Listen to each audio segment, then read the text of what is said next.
Yo, what's up? So sa video na to pag-usapan natin kung saan ba tayo maglalagay ng SL pagdating sa gold sa 1 hour time frame. Okay, so yun muna pag-usapan natin. So backtest lang tayo ngayon. So backward ko lang, replay lang tayo. Then ayan. Okay, so 1 hour time frame tayo guys. So pwede itong gamitin for intraday trading, pwede rin gamitin to for swing trading. Sige.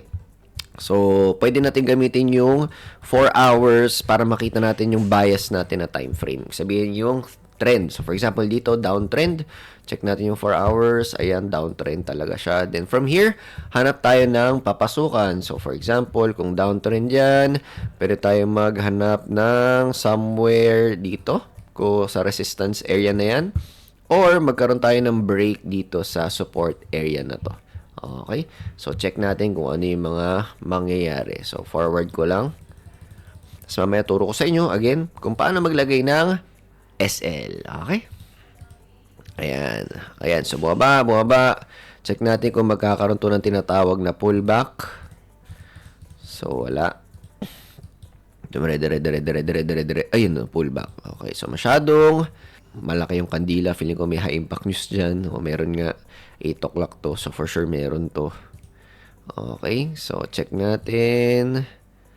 Okay,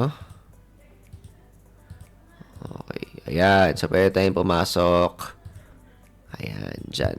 Okay, so pwede tayong pumasok dito.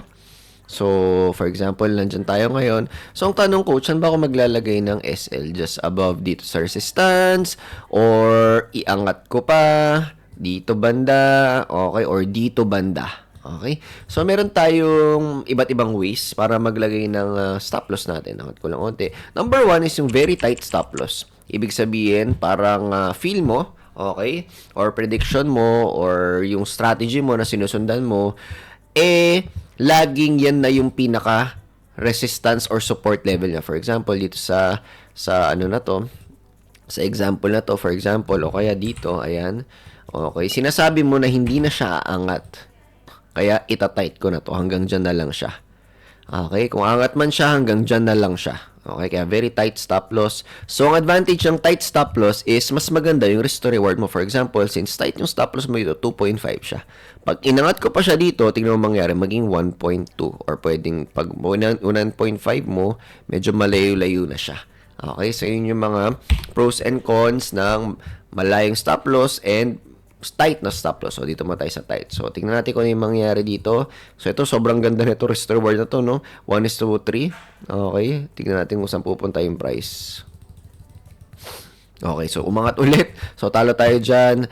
Kung dito natin nilagay, sige, try natin na. Kunyari, dito natin nilagay. Pero feeling ko talo pa rin to. Ayan. So, talo pa rin talaga siya. Again, depende sa'yo kung saan ka maglalagay ng stop loss. Ano naman yung pros kapag mas mataas yung stop loss? So, for example, ito. Hintayin na tayo dito ng trade. So, nag-uptrend na siya. Hintayin natin magkaroon ng parang ganyan. Okay, so, try natin yung mataas na stop loss. Ayan. Okay, so, check natin kung ano yung mangyayari dito. Ayan. Okay, so, pasok tayo dito. Okay, so, supposedly, pag tight na stop loss dito tayo, no? Try natin dito banda. Okay? So, coach, ba't ang layo masyado? Hindi na maganda yung risk to reward niyan. Yes, exactly. Totoo yan. Pero kasi, kapag mas malayo yung stop loss, mas malaki yung gagalawan ng price. Therefore, kahit na gumanon siya, diba, malaki pa rin yung chance na umangat siya. So, therefore, mas malaki yung chance na matamaan mo yung TP mo.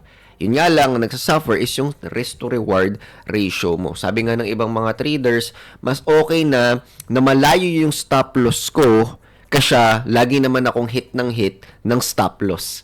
Okay, yung iba kasi ang ginagawa, for example, sa example natin kanina, kunyari dito nag-sell tayo, di ba? Yung iba, ang ginagawa nila, kaya tight yung stop loss, for example, hanap pa ulit sila ng iba pang, kunyari, tinamaan ng stop loss, naghahanap pa ulit sila ng ibang pasok. For example, pasok ulit sila dito. Ganon. Okay lang sa kanila yun. Kasi yun yung kasama yun sa strategy nila kapag tight stop loss, enter sila ng iilang beses. Okay, hindi lang basta isa. Pero yan, kunyari, for example, ito, medyo malayo stop loss mo, di ba? Di ba? Kumbaga, pag nagkamali ka pa dyan, meron ka pang isa pa dito.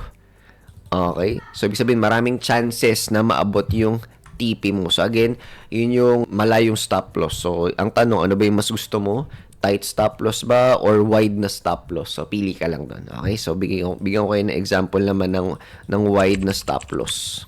Okay? So, kung titignan nyo, yung dati nating support, ayan, di ba? Kung ang nangyari, nag-bounce siya doon. Okay? Pero dito, kung dito tayo naglagay ng stop loss, SL agad. Okay, hindi ko naman sinasabi magtitipi to, hindi ko rin sigurado. Okay, baka mali rin ako, 'di ba? Pero ibig ko lang sabihin, mas maraming chances. Okay? So, angat na ba to? Mukhang hindi, no? Mukhang dire-diretso siya bumaba. So, ayan, so tinamaan na ang ating stop loss. Tapos tsaka siya umangat. Tingnan saan pupunta to. Ayan, so tinamaan ng ating TP. So yun ang challenge, no? Minsan talaga nagkakaroon ng tinatawag na mga breakout na ganyan. Tapos biglang aangat yung price. Okay, so kung mas malayo sana yung stop loss ko, kuha ko sana yan. Okay, so at least, ayun, minsan natatalo talaga tayo, 'di ba? Wala talagang reason, minsan talaga natatalo talaga tayo. Okay, kaya very important na mababa lang lagi yung risk natin. Okay, so try ulit natin yung iba. Okay. Yan, dalawang beses na tayo na SL. Hopefully, makabawi naman. Okay, so pataas to. Check natin kung saan siya pwedeng bumalik, mag-pullback. Okay, so pataas siya ng pataas. Medyo challenging yun, no? Hindi tayo makapaghintay. So, pwede ko ilabas yung Fibonacci ko. Okay, so hopefully bumalik siya dyan sa level na yan. Ayaw niya bumalik. Okay, hanap tayo ng magandang level dito. So, I think ito magandang level to, no? Tingnan natin kung pullback siya dyan. Okay. Ayan. Okay. Ito, medyo challenging to, yung ano na to, yung trade na to. So, hindi ko alam kung overextended na siya. Pero try lang din natin, no? So, pili kayo na gusto nyo yung tight o yung wide. Okay, so, tingnan natin kung ano yung mangyayari pareho. So, ito yung tight. Ayan, yung tight. Okay, kahit ganyan banda. Ayan, tight stop loss. Oh, lagi ko na rin dito, no? Yung tight. Ayan. Yung wide, lakihan natin. Okay, lakihan natin yung wide. Ayan, dito banda. Okay, so ito 1:2. Lagyan natin 1:2, no? Try natin 1:1 1:1.5. Okay, so tingnan natin kung ano yung mananalo. Okay, kinabahan agad ako ron. Okay, so panalo ang tight stop loss. Okay, so syempre TP rin naman to hindi na siya nag-TP.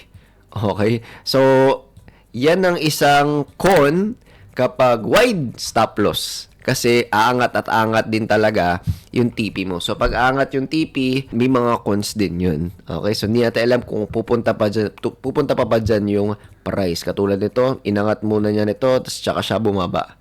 Okay? So, ito, talo to, si wide stop loss. So, pipili ka lang talaga kung ano yung gusto mo. Kung wide or yung tight stop loss. Okay? So, last example tayo.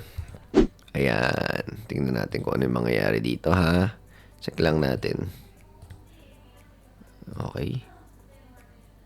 Okay. Sige, try natin to. Try lang. Okay. Alam ko walang candlestick confirmation dyan. Kung kasama yan sa trading strategy mo, hintay ka ng candlestick confirmation. Okay. Pag hindi naman, ayan, try lang natin to. Okay. Then, try natin yung isang wide na stop loss. Ito, 1:2. Lagay natin. Ito na ba to? 1:2, no? Ayan. Try natin 1:2 dito. Try natin just below this, yung EMA, no? Medyo malayo. And then 1:1.5, okay? Coach, bakit tinataas yung TP? Actually, very important talaga sa trading na magandang risk to reward ratio natin. Kasi pag nasa 1 lang yan or less than pa nga, 'di ba? Ang mangyayari is baka break even lang tayo or worse, losses pa. Okay? So, the best talaga is yung risk to reward, and syempre, the best pa rin is yung risk management pa rin. Okay? So, try natin kung ano yung mangyayari dito. Okay, so dito, panalo naman pareho. Okay? So, syempre, mas mataas lang yung kinita ni tight stop loss kasi 1:2 siya. Ito si 1:1.5. Alright? So, ikaw, ano tingin mo? Ano ba mas okay para sa'yo? Yung wide na stop loss or yung tight na stop loss? Comment ka naman dyan sa section below. So, again, to summarize, so yung sa tight, yung pinaka next na support or resistance, just below that, lalagay mo yung SL mo. Kapag sa wide naman, at least magkamali ka ng 2 beses. For example, ito yung next na na support. Ayan, ito pa yung isa, yung EMA naman. Okay? So at least lang papayagan mo yung sarili mo na magkamali ng at least 2 beses. So pili ka lang kung ano yung mas okay para sa iyo. Again, diniscuss ko yung mga pros and cons. And kita-kits tayo sa next video. See ya. Bye.